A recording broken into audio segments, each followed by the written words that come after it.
basically what I usually do is invite questions about meditation, about practice, and try to help people out in whatever way I can with whatever problems or challenges they might be having with their practice at this time. And then we sit together for 45 minutes. Following that, we have a break, and then we have a Dharma discussion, which over the last series of weeks, I've been sort of developing on a theme, basically based on the first sutras that were taught by the Buddha, the first actual teachings that he gave, which are really the basis, the groundwork of all of his subsequent teachings, which were essentially elaborations of those. And so that's what I'll be doing later this evening. But of course, with new people, I don't know what kind of meditation you do, or how long you've been practicing, or things like that. So let me just invite newcomers to both ask any questions, and also just say a little bit about what your background is and what kind of practice you do. So, who would like to begin? Yes? I'm a neophyte, and I've been trying to meditate. I've been getting some pretty good things with that. I had a dramatic life-changing experience about 4 years ago, when I met Nancy Crazy. And I have a problem getting too upset, my muscles get tight. So I'm trying to relax it. Okay, so when you say you're a neophyte, but you have been doing a meditation practice? Only on my own. On your own? Only on your own? Yes. Mm-hmm. And how do you meditate? What do you do? What do? I try to relax, follow my breathing, go through a count of 4 in and 4 out. Mm-hmm. And just pay attention to that, and try to let the thoughts melt it. And you're finding that's helping to produce some state of relaxation? Yeah. Okay, so, all right. That's good. That's good. I'm glad that it's working for you. And I'm sure we'll have a lot more opportunity to talk about different ways of practicing. There's many different ways of practicing. They all produce similar results, but sometimes, in a different order. And there's a lot of different effects and therefore reasons that you can have for meditating. And calming your mind and producing a state of relaxation is one of the effects of meditation, and it's a very legitimate reason for people to take up the practice. But there's much more to it than that as well. Did you have any specific questions at this point, or not yet? We'll just let the discussion go. Okay, good. Yes. So, anyone else? Yes. This is the first time I've come here for meditation with my Bobby. I've been practicing since 1990. Mm-hmm. When I went to Green Gulch and heard Norman Fisher, who has been my primary teacher. Where? Green Gulch. Green Gulch. The San Francisco Zen Center. And there's a teacher there who I met, and that's who. And I consider my sangha there in San Francisco, even though I live there. Mm-hmm. Mm-hmm. And I sit with Zen Desert Sangha as well, but I'm always happy and pleased to have the opportunity to sit with anybody and to hear other teachers. So, well, I'm glad that you were here. you mentioned Zen practice, and then the other lady mentioned doing a practice where she's actually counting four breaths in and four breaths out, more structured. And these illustrate the range of ways that you can practice. The more structure that you introduce into your practice up to a certain point in the beginning, the easier it can be to stay with it and not, get carried away and lost in mind wandering. But the other extreme is to sit down and do like a Zen practice of just sitting, where you're not fixing your mind on any particular object. So these happen to illustrate how different approaches to meditation can be.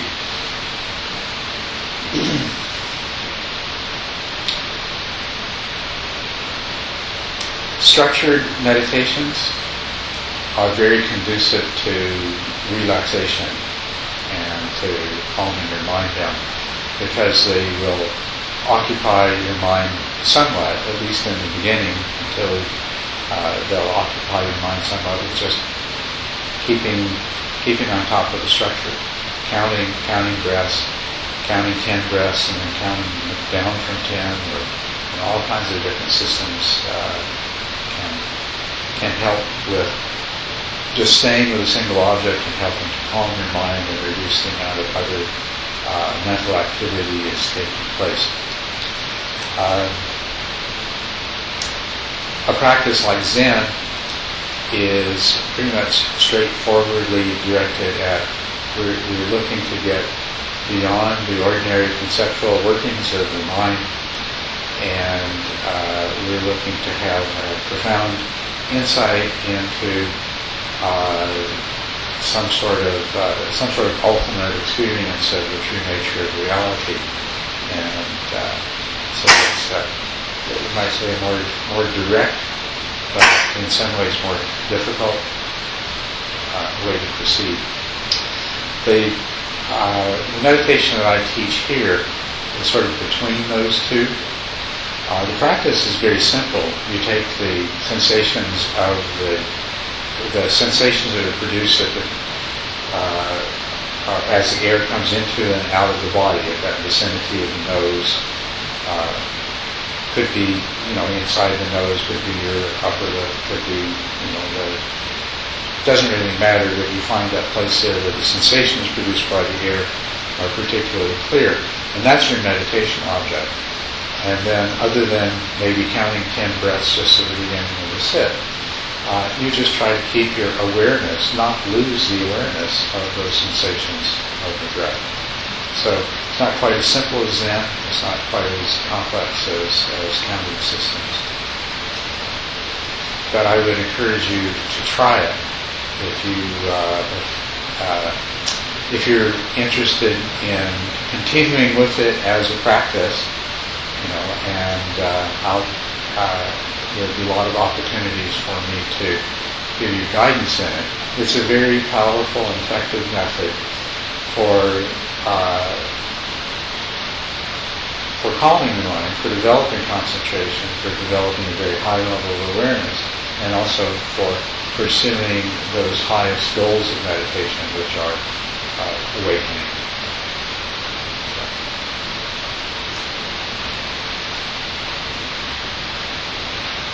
So, anyone else have, yes? My name's Jonathan. Realized a year or two ago that I've actually been meditating since I was a kid, really thinking about it.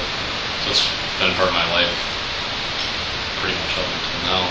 Never really had any focused meditation classes or a teacher. I was in Tai Chi for a couple of years, and that was one of the meditations. And I've done a lot of walking meditation, but never really anything structured. And so you've never really had formal meditation instruction? So when you practice, what do you do? Depends on what the goal is. A lot of times I'll focus on especially in walking meditation, focus on one thing that I need to work on in my life, and then just try and raise my awareness of what needs to occur to change that aspect of my life. In seated meditation, I read a lot about the Taoist postures and About which? Taoist.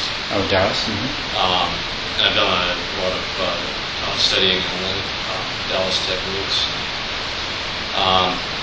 for seated meditation, Zen-like meditation. But other than that, it's just feeling my body, feeling what's going on in my mind. If my mind needs to wander around something, I let it wander until it will quiet itself down. Just allow it to do what it wants to do. Have you learned much about your mind by doing this? Oh, tons. Yeah. Yes.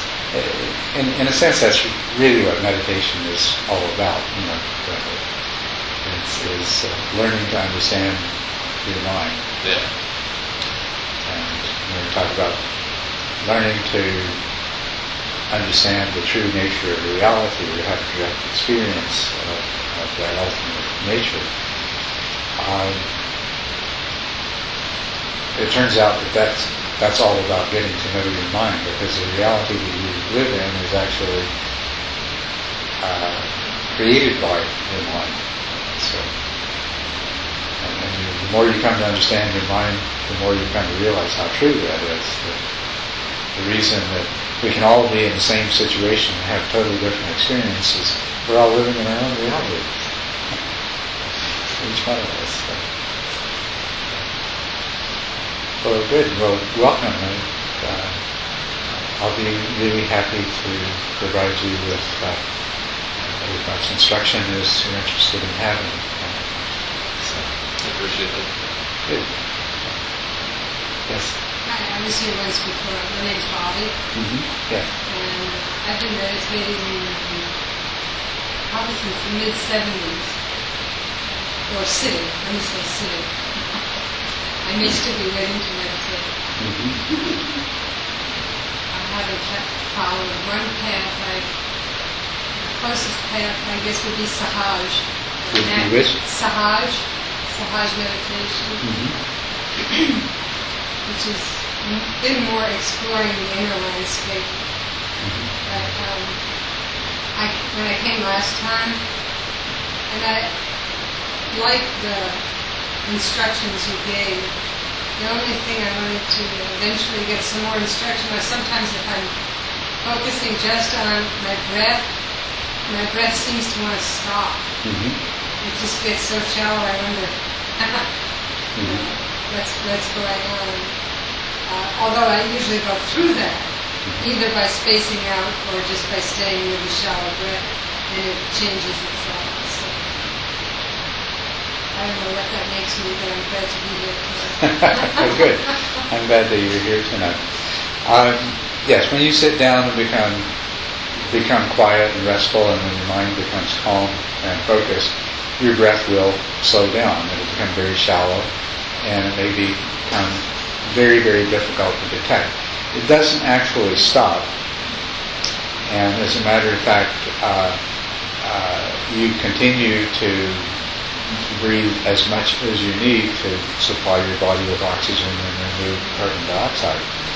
But because the breath becomes so shallow, it may be very, very difficult to detect those sensations. And the ideal thing to do is to continue to do your best to be aware of those sensations, and actually over time you will become more and more sensitive to even the most subtle sensations. But if sometimes at the beginning it just seems like you can't find your breath anymore for a period of time. And what I usually suggest, that if that happens, if it happens to the extent that it becomes a problem, that you attend to the sensations that are produced by the breath somewhere else where they're more coarse and maybe more easily identified, like with the rising and falling of the abdomen, or for some people it may be higher up, more in the lower part of the chest or something. But just,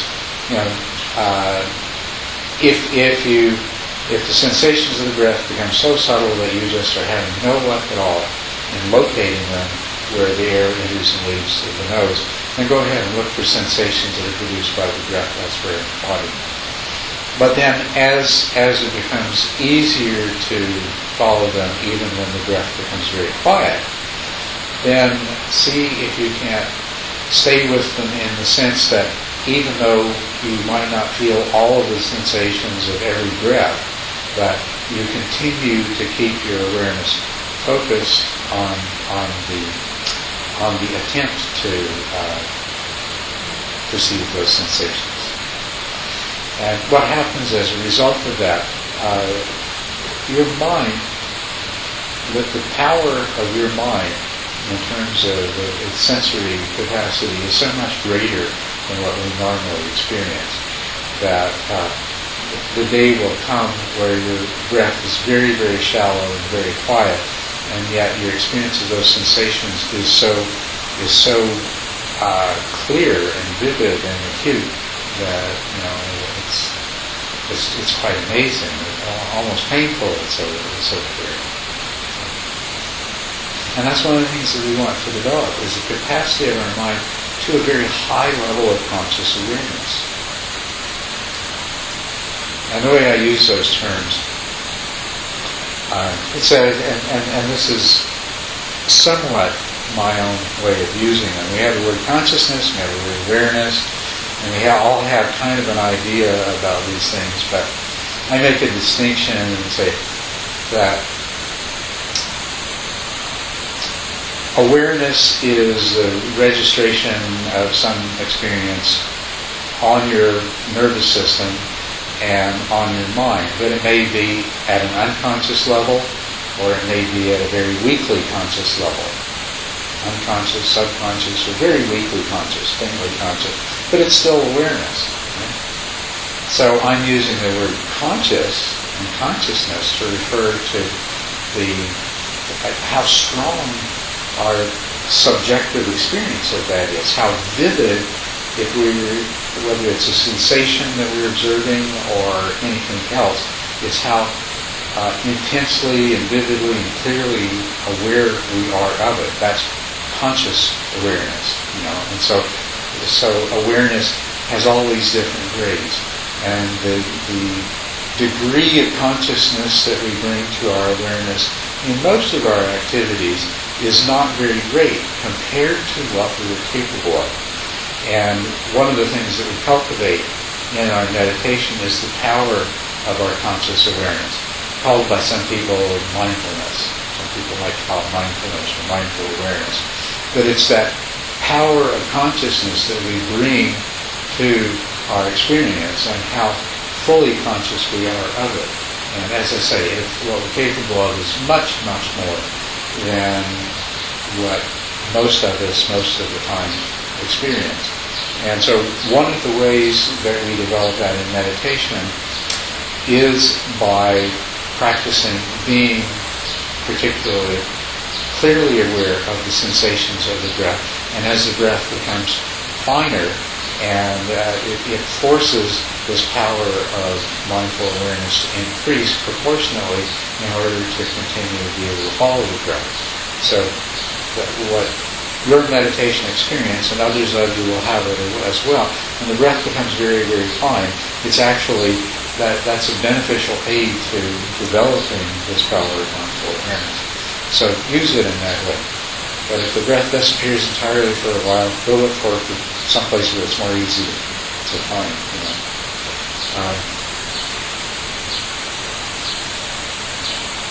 Like Mullen Nasruddin was looking all over on the sidewalk, and his friend came up and says, "What are you doing, Mullen?" And he said, "I'm looking for my key. I dropped it." "Oh." And so they both looked and not finding anything. And the friend says, "Well, where did you drop it?" "Oh, down there. But it's too dark down there, so I'm looking for it."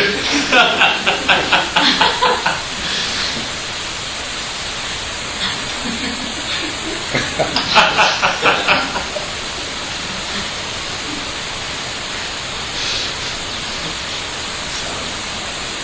else like to? Yes. I've been meditating on and off since the 70s. I started out meditating to a mantra with an Indian guru about 10 years. Then I fell away from that and didn't meditate at all for a while, and began being drawn to wanting to meditate again, but somehow in a different way. I wasn't sure how. And gradually I began reading about Buddhism and studying, and then I began meditating again. And then I read a book by, I think his name is Koshi Uchiyama, called Opening the Hand of Thought, which he was a Zen priest in Japan. And it influenced me greatly, and I began meditating on an ongoing basis. And been looking for a place to meditate with other people. So I'm glad to be here to have found that place. Oh, welcome. It's good to have you here. And so, what kind of meditation are you doing these days? I would say pretty much what you're talking about, because that's what Uchiyama describes in detail, step by step. The sensations of the day. Yeah. Very good. Yeah. Okay. And you'll find, I'm sure you found already, that it's very similar to meditating on mantra, and a lot of the skill you develop from that is applicable. It is similar. But it has a difference that you don't generate the object, it occurs spontaneously. And it's constantly changing in subtle ways, and it has great subtlety of detail, which you can exercise your mind on by trying to be aware of that subtlety of detail and the way that it changes over time. So, good. Well, welcome. That's good to have you.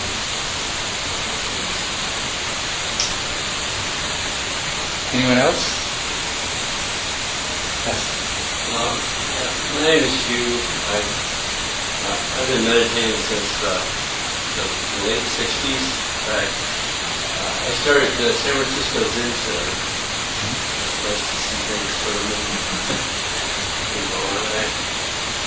And I've sort of witnessed and experienced Buddhism in America, and generally meditation, Eastern techniques in America, sort of the ups and downs of it firsthand.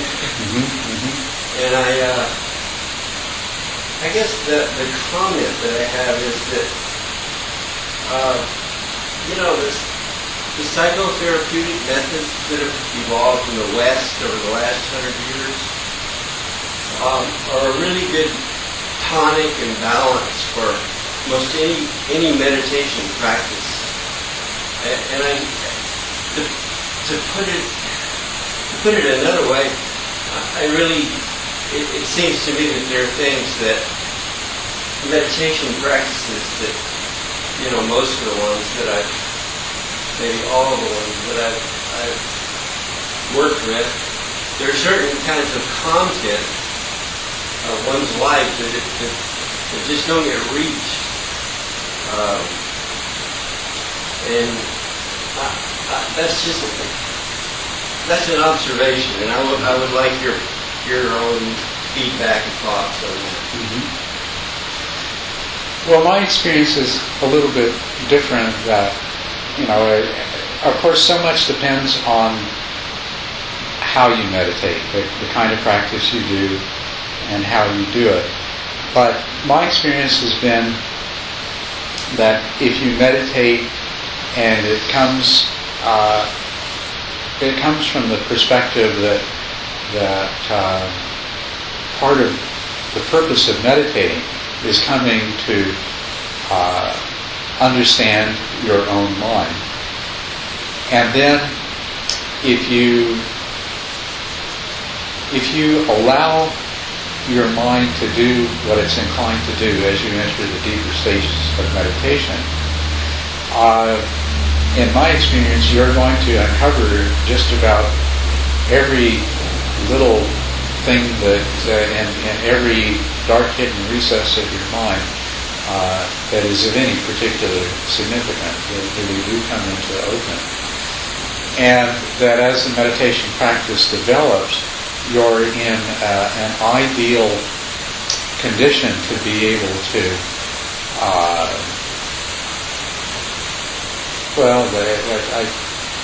to deal with these things as they come up. As the mind becomes calm, quiet, peaceful, those things that are buried in the deeper layers of our psyche and that we're not usually consciously aware of, although they tend to influence so much of our behavior and our experience, and they're there and they're active, but we're not aware of them. When the mind becomes calm enough, they come up to the surface and they begin to manifest in clearly recognizable ways. But when they do, the meditator will have a lot of equanimity, have learned a lot of other things in the process of their training as they've gone along, so that they can now confront these things, see them for what they are, and accept them and let them go. And so, in my experience, meditation in some ways is a even more effective way of accomplishing what a lot of psychotherapy tries to do. A lot of psychotherapy is trying to somehow make us aware of what are the hidden aspects of our mental makeup that are getting in the way of our happiness and our relationships with other people and our success in life, and coming to understand those and learning to resolve those and let those go. And my experience is meditation does this wonderfully, wonderfully well. And as a matter of fact, I think from the point of view, from a Buddhist point of view, it's not that there are some people with severe mental problems and then there are normal people, and it's those people with severe mental problems who need to be made normal so that they'll do well. From a Buddhist point of view, everybody's mentally ill, without exclusion. There's only just minor differences in the degree in different aspects of their mental illness. So Buddhist meditation as psychotherapy treats everybody equally, and they're trying to cure everybody of all of their mental disease.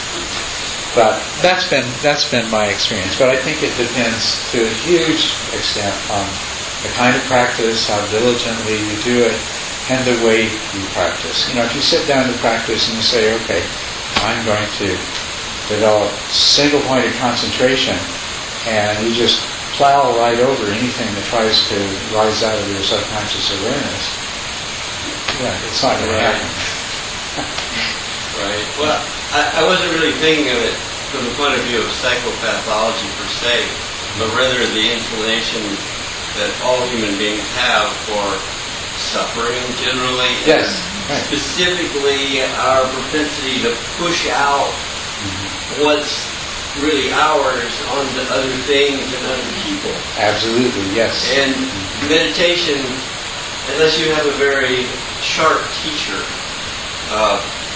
meditation doesn't always make you aware of how you do that. And I just, anyway, that's all. Well, thank you. I appreciate that. I would agree with that last part. What's happening in North America, meditation has been around in North America for very long. And it's all very new to us. It's being imported from the East, and it seems to me that this 2,500-year-old tradition of Buddhist meditation in the East has undergone a lot of degeneration, and so a lot of its power is lost. So I agree with you totally that very much it depends on whether you put a sharp teacher, something like that. I think that it has inherently that capacity to cure us all of our mental illness fairly quickly, but that it's become diluted and doesn't always work as well as it could. We have time for another question? We're past time. Tell me the question. I might invite you to save it for after meditation. Well, it kind of had to do with what he was saying about meditation that seemed to address certain things. Has to do with which? Meditation not seeming to address certain things. Oh. And one of the things I was thinking is that partly it might just be the language. It sounds so intellectual and dry, and it seems very alienating sometimes. The language of it to me. The language of meditation? Yeah, because I feel like I'm going through all this really extremely difficult, painful stuff, and then there's all this intellectual talk, and it doesn't click, you know? It doesn't, yeah, sometimes that happens.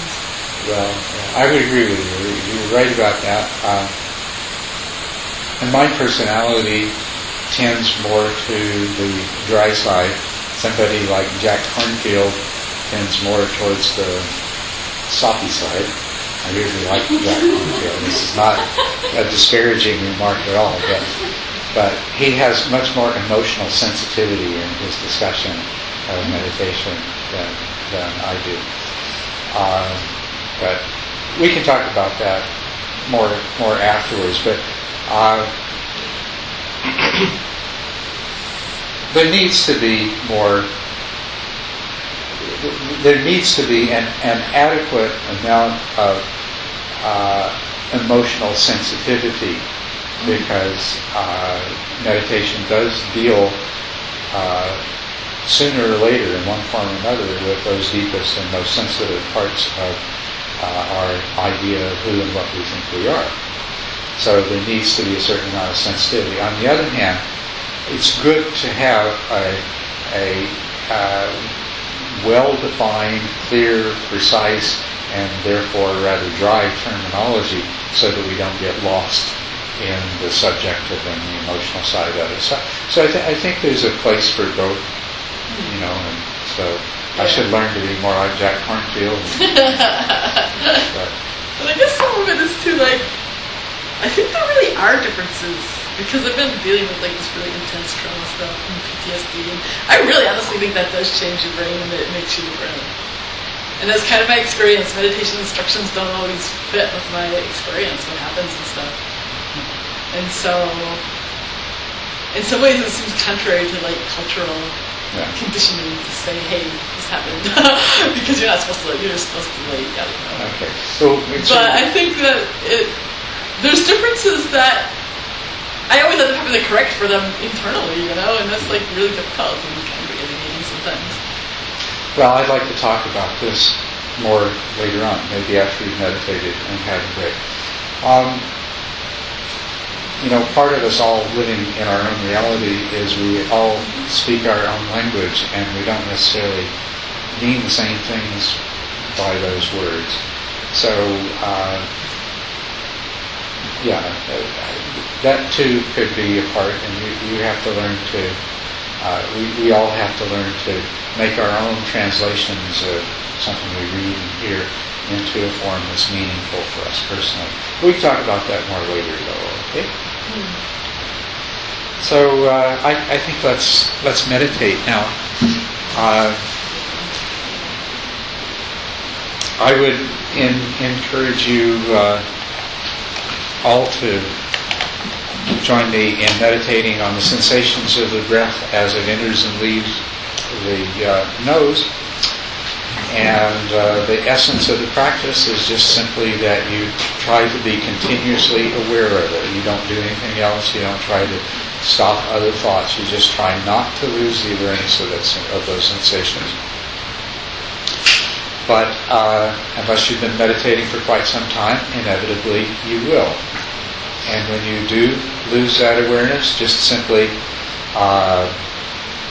be happy that you become aware of it, and direct your attention back to the breath very gently, and just continue to try to stay with those sensations.